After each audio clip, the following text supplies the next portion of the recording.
The most dangerous men in Los Angeles had one thing in common. They never begged.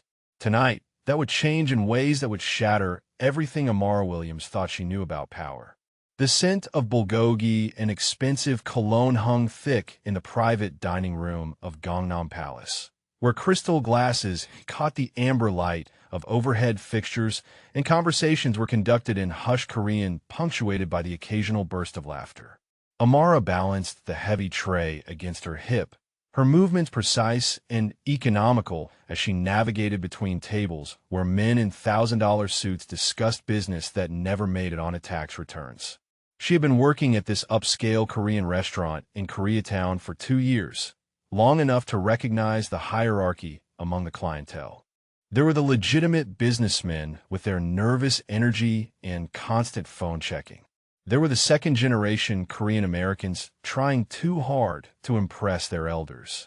And then there were the others, the ones who spoke in codes and never seemed to smile, whose presence made even the veteran servers move with extra care. Tonight's private party belonged to the latter category. Amara had noticed the security detail when they arrived, 3 men who positioned themselves with military precision, their eyes never stopping their assessment of exits and blind spots. The guests themselves moved with the controlled stillness of apex predators, their conversations flowing like silk over steel. I wonder where you're watching from tonight. Are you somewhere that feels safe? Or do you understand what it's like to work in spaces where danger wears expensive suits and smiles that never reach the eyes? Let me know in the comments where you're tuning in from. At the head table sat a man who commanded attention without demanding it. John Miho was younger than Amara had expected when she first saw him 3 months ago, perhaps 35, with the kind of austere handsomeness that belonged in boardrooms or on magazine covers. His black hair was styled with mathematical precision, and his charcoal suit fit him like armor designed by Italian masters. When he spoke, other men leaned forward. When he was silent, the room held its breath. Amara had served him before, always maintaining the professional distance that kept her employed and breathing. She knew better than to stare too long or ask too many questions. She knew that men like John Miho existed in a world where curiosity could be fatal.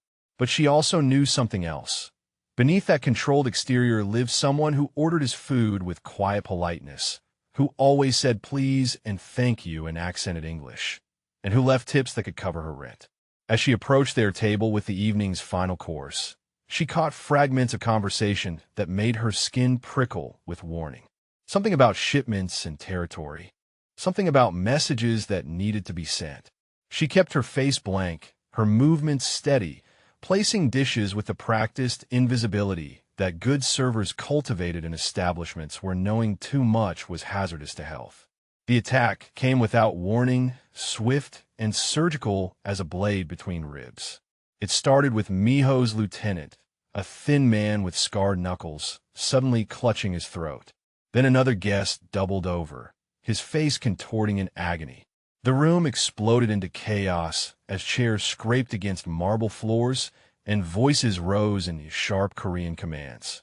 But Amara's eyes were locked on Miho, watching in horrified fascination as the most controlled man she had ever seen began to lose his grip on consciousness. His hand trembled as it reached for his water glass, his usually perfect posture crumbling as whatever poison coursed through his system began its deadly work. The security detail was moving, shouting into radio pieces, but their formation was breaking apart as 2 of them began showing symptoms. Someone had gotten to all of them, planned this with devastating precision. Miho's dark eyes found hers across the chaos, and in them she saw something that stopped her heart. Not anger, not fear, but a desperate, human vulnerability that stripped away every layer of power and reputation. He tried to stand and nearly fell, his legs betraying him as his nervous system began shutting down. That was when he did the impossible. John Miho, the man who commanded an empire built on fear and respect, who had never shown weakness in front of anyone, looked directly at her and spoke 2 words that would change both their lives forever. "Please save me." His voice was barely above a whisper, rough with the effort it took to force air through constricting airways. Around them, his organization was crumbling into panic as the full scope of the betrayal became clear. His enemies had struck at the heart of his power, turning trusted associates into unwitting weapons. In minutes, he would be dead, and with him would die any chance of survival for those loyal to his cause. But Amara Williams, who had grown up in Compton, watching her mother work 3 jobs to keep food on the table, who had learned that survival meant thinking fast when the world exploded around you, was already moving. She saw what the panicking men in expensive suits could not.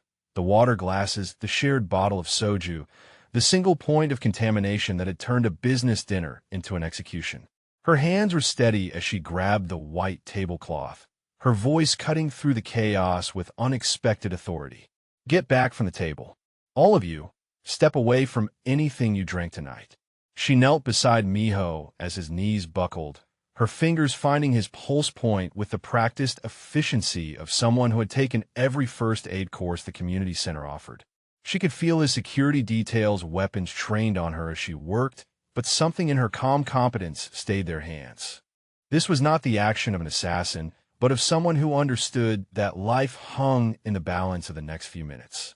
She turned Miho onto his side as convulsions began, protecting his airway while her mind raced through everything she knew about poisoning protocols.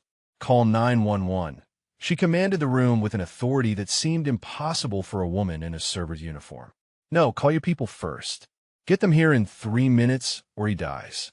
Then call 911 and tell them organophosphate poisoning. Tell them to bring atropine. The words came from years of watching medical dramas, from night school classes she took between shifts, from a mind that absorbed information like a sponge, because knowledge was the only true power available to people like her. She had no idea if she was right, but she knew that action was better than watching the most vital person in the room die while his empire crumbled around him.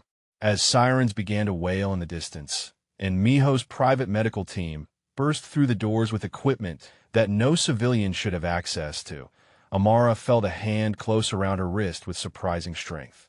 Miho's eyes were clearer now, the emergency protocols she had initiated buying him precious time. He looked at her with an intensity that seemed to strip away every defense she had ever built. You saved me, he whispered, and in those 3 words was a promise and a threat and a transformation that would reshape both their worlds. The waitress who had dared to command a room full of killers. The woman who had seen him at his most vulnerable and chosen to act rather than run. As the medical team worked and the restaurant emptied of everyone except those bound by blood or blackmail, Amara realized that her life as she knew it was over. She had crossed a line tonight, stepped from the shadows into a spotlight that would either elevate her beyond her wildest dreams or destroy her with the same surgical precision as the poison that had nearly claimed the man whose life now depended on her silence. The most dangerous men in Los Angeles never begged. But tonight one had, and Amara Williams had answered. 3 hours later, Amara sat in the back of a black Mercedes that cost more than her apartment's annual rent, watching Los Angeles blur past tinted windows while the man whose life she had saved made phone calls in rapid Korean. Miho's voice carried the cold precision of someone redistributing power in real time, each word a chess move in a game where the stakes were measured in lives rather than money. The emergency room at Cedars-Sinai had been a controlled chaos of Miho's private medical team working alongside bewildered hospital staff. Amara had watched from a corner as men in suits that cost more than her car took positions around the trauma bay, their presence transforming a public hospital into a fortress. The poison had been identified as something with a name she could not pronounce, something that should have killed everyone who touched it within minutes. But Miho lived. They all lived because a waitress from Compton had recognized the symptoms and acted while trained killers stood frozen in shock. Now, as the Mercedes navigated through Beverly Hills towards something Miho called the compound, Amara felt the weight of that decision settling around her like chains forged from good intentions. She had saved a life tonight. She was beginning to suspect that in doing so, she had forfeited her own freedom. The call ended with a sharp command that made the driver's shoulders tense. Miho turned his attention to her, those dark eyes assessing her with an intensity that made her want to shift in the leather seat. His color had returned, the pallor of near death replaced by the controlled vitality that seemed to radiate from him like heat from a furnace. "You understand what happened tonight," he said, his English precise and formal in the way of someone who had learned it in boardrooms rather than playgrounds. "Someone within my organization decided I was more valuable dead than alive. Someone with access to our security protocols and knowledge of our routines." Amara met his gaze without flinching. "I understand that people try to kill you, and I helped you survive. I understand that makes me either very stupid or very unlucky." Miho's lips curved in what might have been amusement on a less dangerous face. "You're neither stupid nor unlucky, Amara Williams. You are observant and decisive and possessed of a courage that my own trained security lacked. That combination makes you valuable. It also makes you a target." The Mercedes turned through gates that belonged in a fortress rather than a residential neighborhood. Amara caught glimpses of manicured gardens and stone facades, of security cameras nestled among rose bushes like technological thorns. This was old money presented with new world efficiency, beauty designed to distract from the underlying message that this place could withstand a siege. "I need to go home," she said, her voice steady despite the growing realization that home might be a concept that no longer applied to her situation. "I have work tomorrow. I have a life that doesn't include being driven around by men who solve problems with violence." Miho studied her with the patience of someone accustomed to having his perspective eventually adopted by others. "The people who poison us tonight know that you saved me. They know that you saw their faces, heard their voices. They know that you possess information that could unravel months of planning." The car stopped before a house that belonged on the cover of architectural magazines. All clean lines and glass walls that somehow managed to suggest both openness and impregnable security. Amara felt a chill that had nothing to do with the evening air as Miho continued speaking with the calm certainty of someone explaining natural law. "They will come for you, Amara. Not tonight because they believe you are under my protection now. But they will probe that protection. They will test it.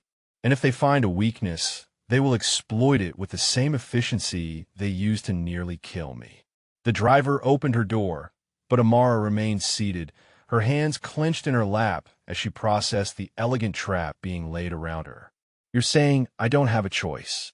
Miho stepped out of the car and moved around to her door, his movements fluid despite the trauma his system had endured hours earlier. He extended a hand to help her out, the gesture courteous and absolute in equal measure. "You have choices," he said quietly. "You can accept my protection voluntarily, or you can refuse and allow me to protect you anyway. The outcome will be the same, but your comfort will depend entirely on your level of cooperation." Amara ignored his offered hand and stepped out on her own, her chin lifting with a pride that had carried her through every challenge life had thrown at her. "So I'm a prisoner. You are a guest whose safety requires certain restrictions on her movements." Miho gestured toward the house with fluid grace, his tone carrying the weight of absolute certainty. "You saved my life tonight, Amara Williams. I will not allow anyone to take yours in return." The interior of the house was a study in controlled luxury, all natural materials and subtle technology that whispered rather than shouted its expense. Amara found herself in an entry hall that opened onto spaces designed to intimidate through beauty rather than ostentation. This was not the home of someone who needed to prove his wealth. This was the sanctuary of someone whose power was so absolute it required no demonstration. A Korean woman in her 50s appeared, as if materialized from shadow, her movements efficient and silent. "Mrs. Chun will show you to your room," Miho said, his attention already shifting to a tablet that had appeared in his hand with messages that could not wait for morning. "She will provide you with anything you require. Dinner will be served at 8 if you choose to join me." The dismissal was polite and final. Amara followed Mrs. Chun through corridors lined with artwork that probably cost more than most people's houses, past windows that offered glimpses of gardens lit like stage sets. The room she was shown to could have housed her entire apartment, its king-size bed positioned to look out over a pool that gleamed like a sapphire in the darkness. Mrs. Chin opened closets that revealed clothes in her exact size, toiletries that suggested someone had researched her preferences with disturbing thoroughness. "Everything you need," the older woman said in accented English, her tone carefully neutral. "Mr. John, he takes very good care of his guests." When she was alone, Amara sank onto the bed and stared out at the view that was undeniably beautiful and undeniably caged. The windows were bulletproof, she realized, and probably wired with alarms that would trigger the moment she attempted to open them. The room was a luxury suite in a high-security prison, designed to make captivity feel like privilege. But as she touched the silk comforter and breathed air scented with expensive candles, Amara found herself remembering the desperation in Miho's eyes when he had begged for her help. She remembered the genuine gratitude in his voice when he realized she had saved not just his life, but the lives of his men. This was not the action of a man who enjoyed controlling others for its own sake. This was the reaction of someone who understood that the world he inhabited operated by rules that had no mercy for the unprepared. He had seen her courage tonight, and rather than allowing it to be destroyed by enemies who had shown no such appreciation, he had claimed it for himself. The question that would determine everything that followed was simple. Did she trust the man who had saved her by trapping her, or did she fight a battle she could not possibly win against forces she did not fully understand? Outside her window, the pool lights reflected off bulletproof glass like stars caught in crystal. Beautiful and unreachable, just like the freedom she had possessed 12 hours ago. Amara Williams, who had never backed down from a fight in her life, realized she was about to discover whether survival required surrender, or if courage could find a way to transform a cage into something that resembled choice. 5 days in paradise taught Amara Williams that even the most beautiful cages could suffocate. She woke each morning to sunlight filtering through bulletproof glass, to the scent of jasmine from gardens she could see but not touch, to the knowledge that her freedom had become a luxury she could no longer afford. But it also taught her something else, something far more dangerous than her captivity. John Miho was not the man she had expected him to be. She discovered this during her second morning, when she found him in the kitchen at dawn, still wearing yesterday's clothes, his usually perfect hair disheveled from hours spent on phone calls that stretched across multiple time zones. He stood at the marble island with his laptop open, orchestrating damage control with the methodical precision of a surgeon repairing vital organs. His fingers moved across the keyboard with surprising delicacy, and when he paused to drink coffee from a simple white mug, Amara noticed that his hands shook almost imperceptibly, not from fear, but from exhaustion that ran bone deep. The poisoning had taken more from him than he allowed anyone to see, and watching him push through that weakness with sheer will was like seeing steel bend without breaking. "Good morning," she said from the doorway, her voice cutting through the quiet efficiency of his work. He looked up with those dark eyes that seemed to catalog every detail, from her borrowed silk robe to the way she held herself with careful distance. "You are awake early," he observed, his accent softening the edges of words in a way that made everyday conversation feel like secrets shared in shadow. "Mrs. Chun has prepared breakfast, if you are hungry." Amara moved into the kitchen with the cautious grace of someone exploring enemy territory, her bare feet silent against marble floors that probably cost more than her car. "I'm used to early mornings. 2 jobs at night school don't leave much room for sleeping in." Miho studied her with renewed interest, closing the laptop with a soft click that seemed to signal a shift in his attention. "Night school for what purpose?" "Business administration." Amara helped herself to coffee from the expensive machine that looked like it belonged on a spaceship, surprised when the simple domestic act felt almost normal. "I figure if I'm going to spend my life working in other people's restaurants, I should eventually own one myself." The silence that followed was not uncomfortable but contemplative, as if he was reassessing everything he thought he knew about waitresses from Compton who saved lives on Tuesday nights. When he spoke again, his voice carried a note of genuine curiosity rather than polite interest. "What kind of restaurant?" The The question surprised her with its sincerity. She had expected dismissal or condescension, the automatic response of someone whose wealth insulated him from the struggles of people who measured success in steady paychecks rather than offshore accounts. Instead, Miho listened as she described her vision of a place that bridged cultures, that served Korean-influenced soul food to communities that had never known they shared common ground. As she talked, she watched something change in his expression. The controlled mask of authority softened into something more human, more accessible. He asked questions that revealed a deep understanding of restaurant economics, of the challenges facing small businesses and communities that banks considered too risky for investment. You would need significant capital, he said finally, and in those words Amara heard both acknowledgement of her dream's validity and recognition of the barriers that stood in its way. Traditional lending institutions would be reluctant to support such a venture without substantial collateral. That's what the night school is for. Amara met his gaze directly, her chin lifting with a pride that refused to be diminished by circumstance. I'll find a way. I always do. Something flickered in Miho's eyes then, a recognition that seemed to surprise him as much as it did her. He saw ambition that matched his own, determination that had been forged in circumstances that would have broken weaker spirits. In that moment, the distance between them shifted from captor and captive to something more complex, more dangerous. The days that followed established a rhythm that felt almost normal, if normal could include bulletproof windows and security guards who materialized from shadow whenever she ventured near the garden doors. Miho worked from his home office, conducting business in 3 languages while Amara explored the compound with the methodical thoroughness of someone planning either escape or acceptance. She discovered a library filled with books in Korean and English, business texts mixed with poetry that suggested depth she had not expected. She found a music room with instruments that showed signs of regular use, including a piano whose keys had been worn smooth by fingers that created beauty when they were not wielding power. Most surprising of all, she found traces of family in a house that felt like a fortress.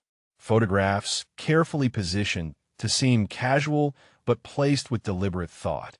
Images of an older woman who shared Miho's elegant bone structure, of children who called him uncle in holiday pictures, of moments of genuine warmth that contradicted everything she thought she knew about men who ruled through fear.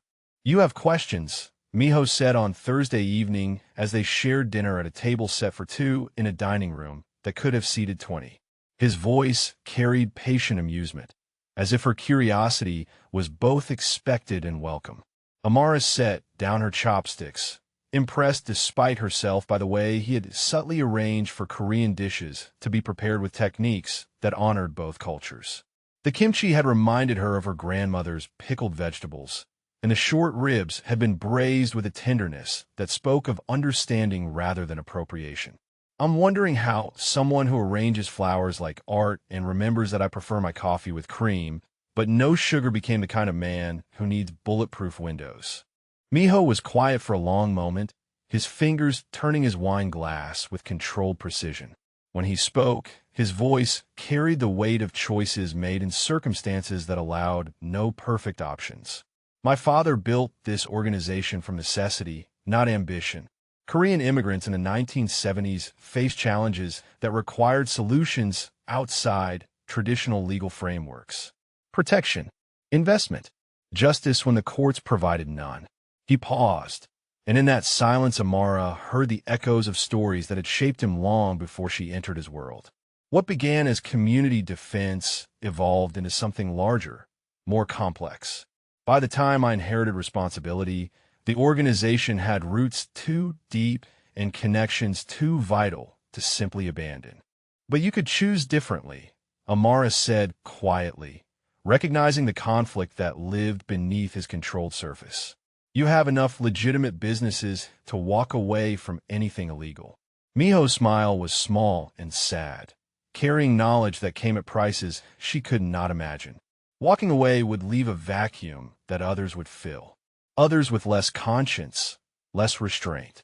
Sometimes the choice is not between good and evil, but between evils that you can control and evils that will consume everything you care about. The conversation shifted something fundamental between them.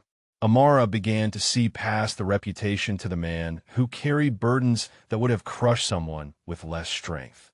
Miho, in turn, seemed fascinated by her refusal to be impressed by luxury or intimidated by power, by the way she challenged his assumptions with questions that cut straight to the heart of moral complexity. Friday morning brought an unexpected test of the boundaries they had been carefully establishing. Amara woke to find Miho in the garden, tending to orchids with the same precise attention he brought to business negotiations. His sleeves were rolled up, revealing arms that combined the lean strength of someone who trained regularly with scars that told stories of conflicts resolved through violence. She joined him without invitation, drawn by the strange domesticity of watching dangerous hands coax beauty from delicate stems. The morning air carried the scent of jasmine and the distant sound of traffic beyond walls designed to keep the world at bay. They are particular about water temperature, Miho said without looking up from the pale pink blooms that seemed to respond to his touch like living jewels. Too cold, and they withdraw. Too hot, and they die. The balance must be perfect. Amara watched his fingers adjust ties that supported stems heavy with flowers.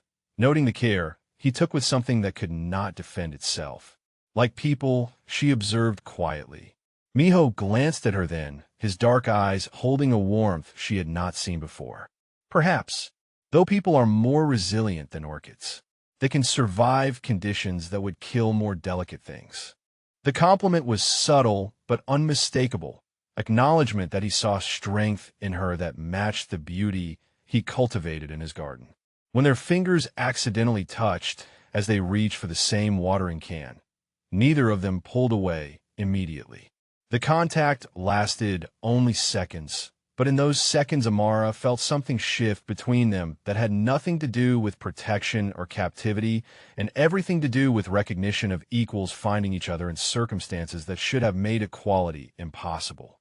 That evening, as Los Angeles glittered beyond bulletproof glass and security systems hummed with invisible vigilance, Amara realized that the most dangerous thing about John Miho was not his reputation or his organization or his ability to make people disappear with a phone call.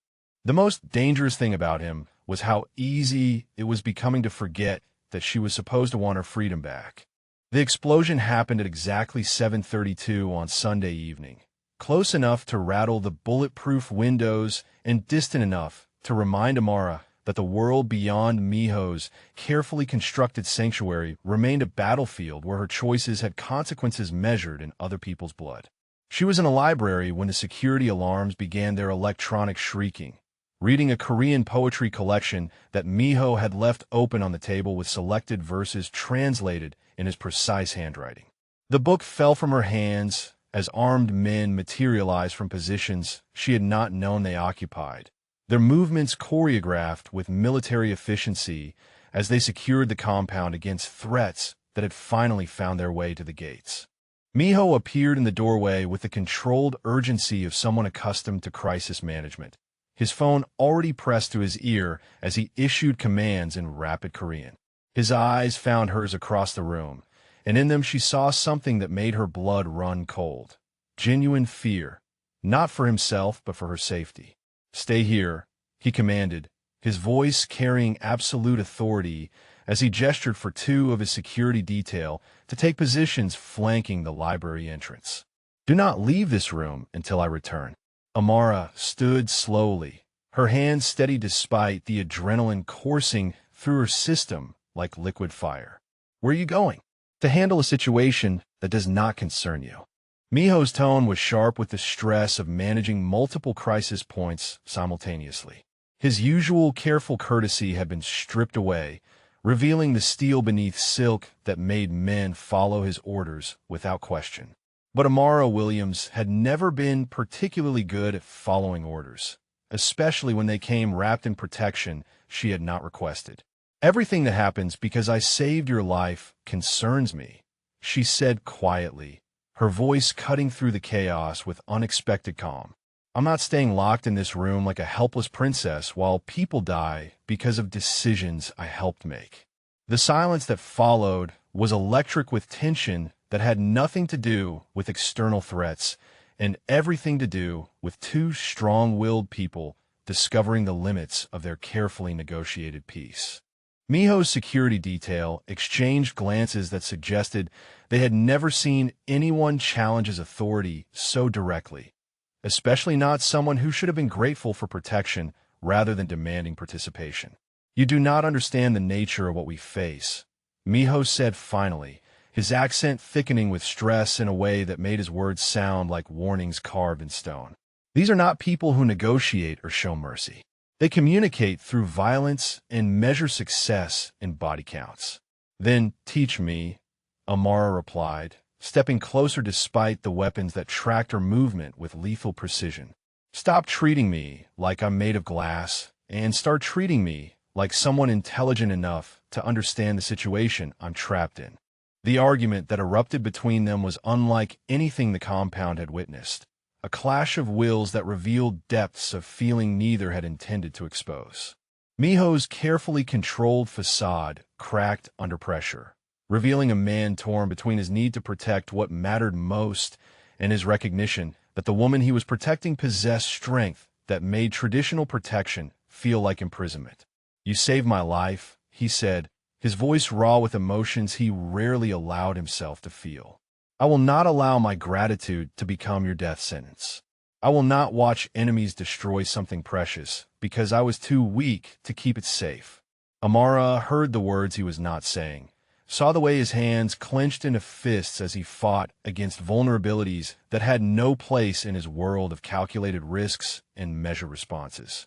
"You think keeping me locked away makes me safe?" she said softly, her tone gentling despite the steel in her spine. "But it makes me a target without agency, someone others can use to hurt you precisely because they know you'll do anything to protect me." The truth of her words hit him like a physical blow, and for a moment his perfect control wavered enough to let her see the man beneath the reputation. Someone who had learned too young that love was liability, that caring for others meant giving enemies weapons that could destroy everything he had built. Their standoff was interrupted by his lieutenant bursting through the library doors with news that changed everything. The explosion had been a distraction, a way to test their response patterns while a smaller team attempted infiltration through the service tunnels that connected the compound to the city's infrastructure. 3 men were inside the perimeter, armed and moving toward the main house with the precision of operators who had studied their target security protocols. "How did they get access to our tunnel schematics?" Miho demanded, his voice deadly quiet as he processed betrayal that cut deeper than the original poisoning attempt. "We are investigating, sir, but they know our layout, our rotation schedules, our communication frequencies. This was planned by someone with intimate knowledge of our operations." Amara watched the exchange with growing understanding of how thoroughly her presence had complicated an already dangerous situation. The people hunting Miho were not random criminals, but professionals whose patience and planning suggested resources that matched his own. They had turned his protection of her into a weakness they could exploit, and now everyone in the compound was paying the price for his decision to save her by keeping her close. What she did next surprised everyone, including herself. Instead of cowering behind the security detail or demanding explanations she was not qualified to understand, Amara moved to the library's computer terminal and began accessing building schematics with the efficiency of someone who had spent years learning to navigate systems designed to keep people like her out. "You said they know your protocols," she said without looking up from the screen, her fingers moving across keys with the confidence of someone who understood that information was the only weapon she possessed. "But they don't know mine. They don't know how someone who grew up in neighborhoods where survival meant knowing every back alley and emergency exit would move through your house." Miho stared at her with a mixture of admiration and horror as she pulled up architectural plans that revealed structural details his own security team rarely considered. The service corridors that connected to city infrastructure. The maintenance shafts that could be used for movement without triggering motion sensors designed to detect larger groups. the blind spots in camera coverage that existed because his security had been designed to prevent external infiltration, not internal navigation by someone with access to building systems. I can get to your safe room through routes they won't anticipate, she continued, her voice steady with the calm that came from finally having a problem she could solve through action rather than patience. But I need you to stop, try to protect me from information I need to protect myself. The moment stretched between them like a wire under tension, loaded with everything they had not said about trust and partnership, and a recognition that their survival might depend on abandoning traditional roles in favor of collaboration that acknowledged both their strengths. Miho's decision came with the swiftness of someone accustomed to calculating odds under pressure. He gestured for his lieutenant to provide her with access to real-time security feeds, his eyes never leaving her face as he made a choice that violated every instinct he possessed about keeping civilians clear of operational details. If you're going to insist on involvement, he said quietly, you will follow my instructions exactly. No heroics, no improvisation, no attempts to prove anything beyond your ability to stay alive long enough for this situation to be resolved. Amara met his gaze with steady determination that matched his own, recognizing the magnitude of trust he was placing in someone whose courage had already cost him more than he had planned to risk. I understand, she said simply, and in those two words was acceptance of partnership that transformed their dynamic from protection to collaboration. Outside, Los Angeles glittered with the lights of people who slept safely in beds protected by nothing more than locks and alarm systems, blissfully unaware that in Beverly Hills a war was being fought in marble corridors and bulletproof gardens by people whose love had become a weapon their enemies wielded with surgical precision. As they moved through corridors lined with art worth more than most people's homes, Amara realized that she was no longer the waitress who had saved a stranger's life on Tuesday night. She was someone who had chosen to stand beside a dangerous man, not because she had no choice, but because walking away would mean abandoning something worth fighting for, even if that fight cost her everything she thought she knew about safety. The first shot shattered the silence at exactly 8:47, followed immediately by the distinctive whistle of suppressed weapons fire that meant the intruders had found their targets. Amara pressed herself against the marble wall of the service corridor, her heart hammering against her ribs as she listened to Miho coordinate his response through an earpiece that crackled with urgent Korean commands. 2 down in the East Wing, his lieutenant reported, his voice tight with the controlled panic of someone watching a carefully planned defense collapse under pressure. They are moving toward your position with tactical precision. These are not street criminals, sir. These are professionals. Miho's response was delivered with the cold efficiency of someone who had been preparing for this moment his entire adult life. Fall back to secondary positions and maintain containment. No one leaves this compound alive unless they belong here. Amara watched his transformation with fascination that bordered on terror. The man who had tended orchids with gentle fingers and translated poetry for her pleasure vanished, replaced by someone whose stillness radiated lethal intent.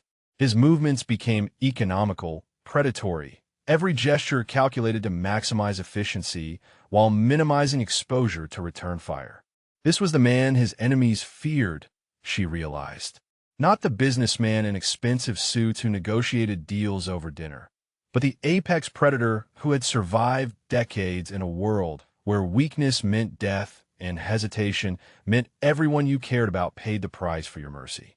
Stay close, he murmured, his hand finding the small of her back as he guided her through corridors that had become a maze of tactical positioning and overlapping fields of fire. Do exactly as I say when I say it. These men came here to take you, which means they will not stop until one of us is dead. The certainty in his voice sent ice through her veins. This was not about territory or business disputes or the complex politics of organized crime. This was about her, about the choice she had made to save his life and the choice he had made to keep her close enough to protect. Every shot fired tonight, every drop of blood spilled in these marble hallways carried the weight of their connection. They reached his private office as gunfire erupted somewhere above them, the sound of automatic weapons echoing through air vents with deadly percussion.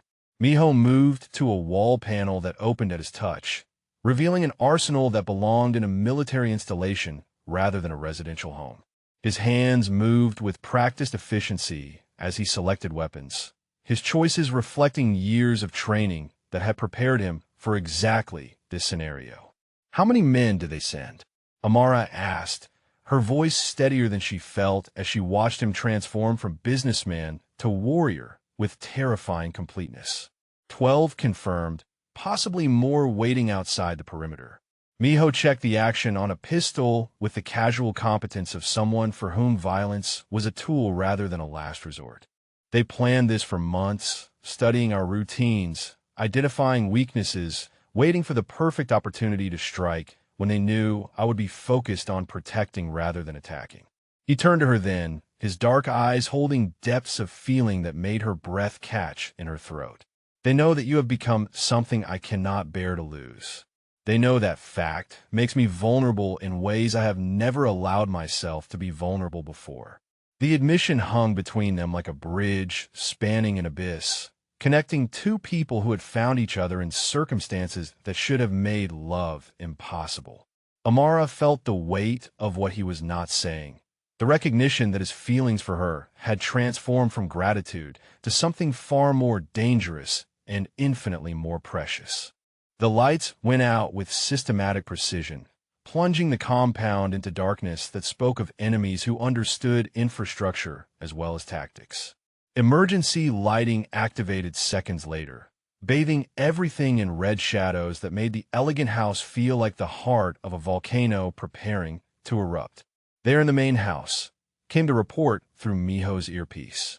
"Moving toward your location with night vision and thermal imaging. Estimated contact in 3 minutes." What happened next revealed the true nature of the man Amara had saved on Tuesday night. Miho moved through his own home with the fluid grace of someone who had memorized every angle and shadow, his presence transforming from protective to predatory as he positioned himself between the approaching threat and the woman whose life had become more valuable to him than his own.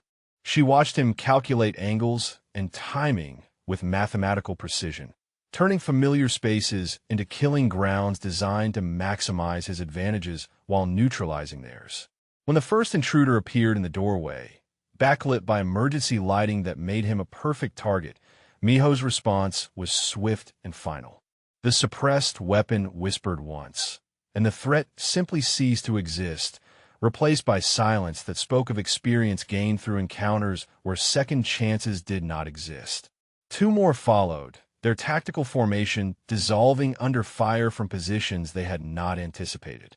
Miho moved like shadow made lethal, appearing where enemies expected empty space, striking before they could adapt to revised circumstances. Each engagement lasted seconds, resolved through violence that was both terrible and beautiful in its efficiency. But it was the moment when the fourth intruder grabbed Amara, using her as a human shield while his weapon pressed against her temple, that revealed the true depths of what had grown between them.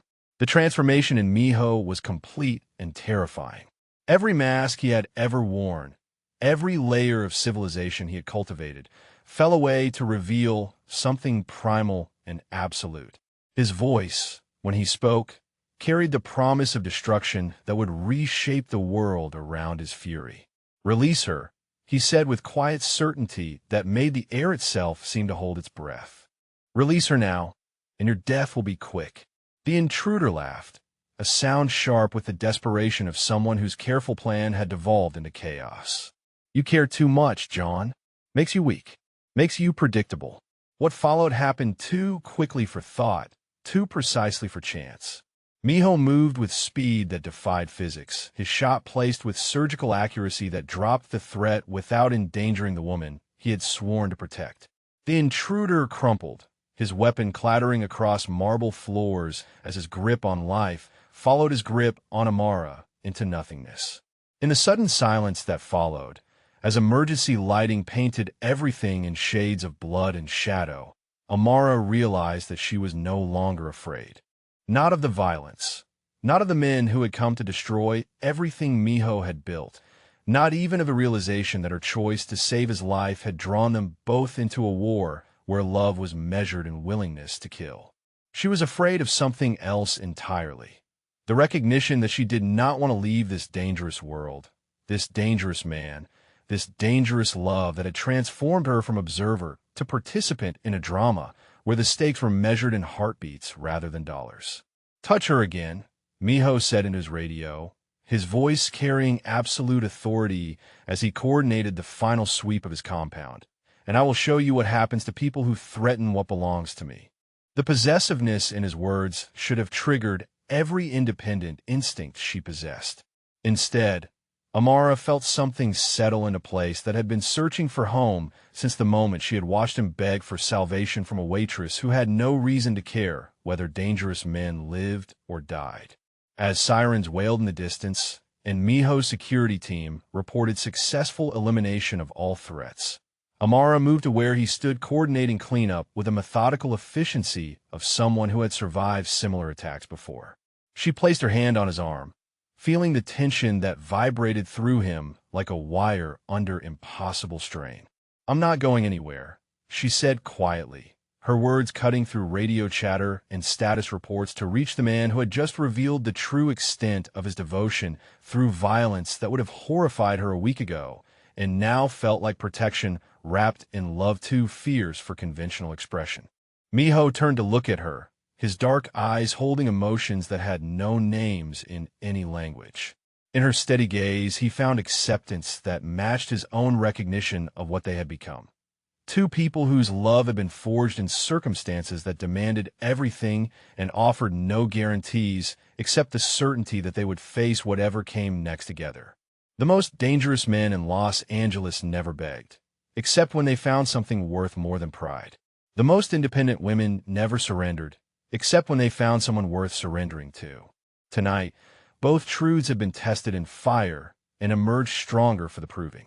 Dawn came to Los Angeles like a benediction, painting the bulletproof windows of Miho's compound with gold that transformed barriers into prisms catching light. Amara woke in his arm for the first time, their bodies fitting together with the perfection of pieces that had always belonged to the same puzzle but had taken violence and vulnerability to find their proper alignment. The aftermath of the previous night's attack had been handled with the surgical efficiency she had come to associate with Miho's approach to crisis management. Bodies removed, evidence sanitized, official reports filed that would satisfy investigators who understood the wisdom of not looking too closely at wars fought in Beverly Hills mansions. By sunrise, the compound had been restored to its pristine beauty, as if death had never walked its marble hallways or threatened the love that had been forged in its shadow. But everything had changed, and both of them knew it. Miho stirred against her, his breathing shifting from the deep rhythm of exhausted sleep to the controlled awareness of someone who woke ready for whatever challenges the day might bring. His hand found hers beneath silk sheets, their fingers intertwining with the natural ease of people who had moved beyond questions of permission into the certainty of belonging. "Good morning," he murmured against her temple, his voice rough with sleep and soft with emotions that no longer required careful management. "How are you feeling?" Amara turned in his arms, studying the face that had become precious to her through proximity and peril, through shared meals and shared danger. In daylight, with his perfect control relaxed by intimacy, she could see traces of the boy he had been before duty and necessity had shaped him into someone capable of commanding empires built on respect and fear. "Free," she said quietly, the word carrying weights and meanings that had nothing to do with physical captivity and everything to do with the recognition that she had found someone worth choosing every day for the rest of her life. Miho's smile was small and rare, the expression of someone who had learned to hoard joy because it came so seldom to people who lived as he lived. "But you were never truly captive, were you? You stayed because you chose to stay, even when you could have demanded I release you." The observation was accurate and dangerous, cutting straight to the heart of what had developed between them during days when protection had gradually transformed into partnership.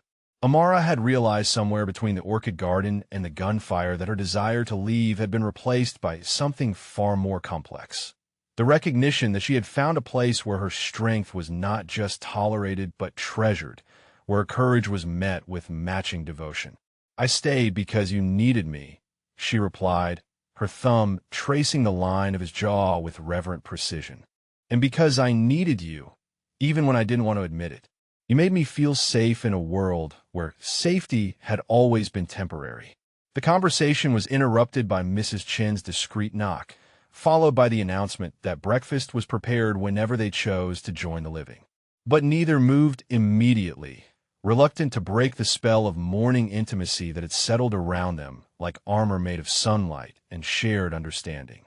When they finally emerged, it was to find the compound transformed yet again, this time by the presence of people who belonged to Miho's life beyond the world of organized crime and legitimate business. His sister had arrived with her children, his aging mother traveling from the family home in Seoul with the dignity of someone accustomed to being consulted on matters of importance. Amara met them with the nervous grace of someone who understood that acceptance by his family was not guaranteed, despite what had transpired between them in darkness and danger. But Miho's hand on the small of her back provided steady reassurance as he introduced her with formal Korean phrases that carried the weight of official recognition. "She is the woman who saved my life," he said in English for her benefit, his voice carrying pride that made her heart skip with recognition of how far they had traveled from that first desperate moment in the restaurant. "She is the woman who will share my life, if she chooses to accept what I can offer her." The proposal was delivered with characteristic directness, but Amara heard the question beneath the certainty, the vulnerability of someone whose control had limits when it came to matters of the heart. Around them, his family watched with the interested assessment of people who understood that their opinions mattered, but that his choice had already been made. "What are you offering?" Amara asked, her voice steady with the confidence of someone who had learned to negotiate from positions of strength even when circumstances suggested otherwise. "Partnership in everything I have built." Miho's dark eyes held promises that encompassed both the legitimate businesses that bore his name and the shadow enterprises that funded them. "A voice in decisions that affect our future. Protection that comes from strength rather than weakness. And love that will endure whatever challenges we face together." He paused, and when he continued, his voice carried the formal weight of someone making vows that would reshape the fundamental architecture of his existence. "I offer you a place in my world that is yours by right rather than gift, earned through courage rather than circumstance. I offer you a partnership of equals who choose each other every day." The silence that followed was filled with the sound of his family's breathing, with the distant hum of security systems that would always be part of their reality, with the recognition that her answer would determine whether love could truly transform the dynamics that had brought them together.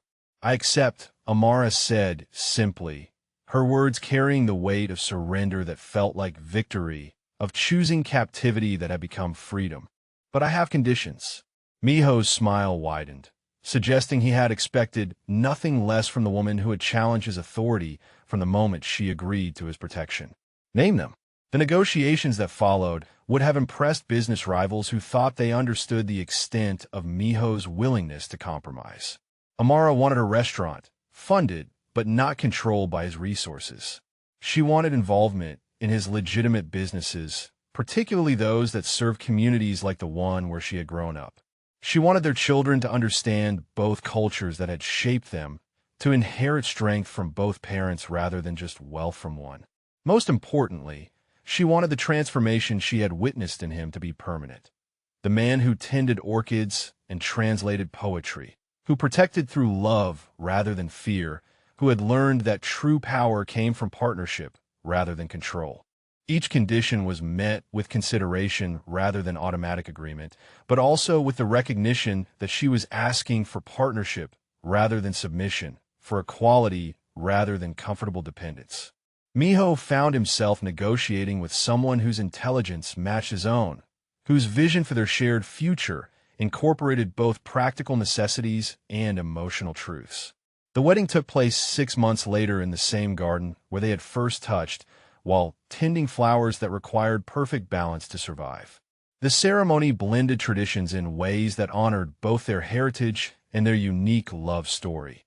Korean rituals of respect and commitment flowing seamlessly into African American celebrations of family and community. Amara wore silk the color of pale orchids, her hair arranged with pins that had belonged to Miho's grandmother and flowers that grew in gardens her own grandmother had planted in Compton. Miho stood beside her in a suit that whispered of Italian tailoring but was accessorized with cufflinks that carried symbols from both their cultures, strength and beauty intertwined. The guests included his business associates and her night school classmates, his family's Korean friends, and her neighbors from apartments that cost less per month than his daily security budget. The mixture should have been awkward, but instead it felt like the natural result of love that had learned to bridge differences through recognition of shared values. When they exchanged vows, they did so in both languages, promises that acknowledged the complexity of the world they would share and the simplicity of the devotion that would sustain them through whatever challenges lay ahead. Miho spoke of protection that had become reverence, of control that had transformed into service. Amara spoke of courage that had become love, of independence that had found its perfect expression in chosen interdependence. The reception flowed late into the night, conversations in multiple languages creating a symphony of connection that celebrated not just their union, but the communities that had shaped them. Children ran between tables where business was discussed in whispers and recipes were shared with laughter, where stories of struggle and triumph wove together into narratives that honored both survival and success. As the evening wound toward its close, Amara found herself standing at the windows that had once represented her captivity, looking out at gardens that had become symbols of growth requiring patience and care.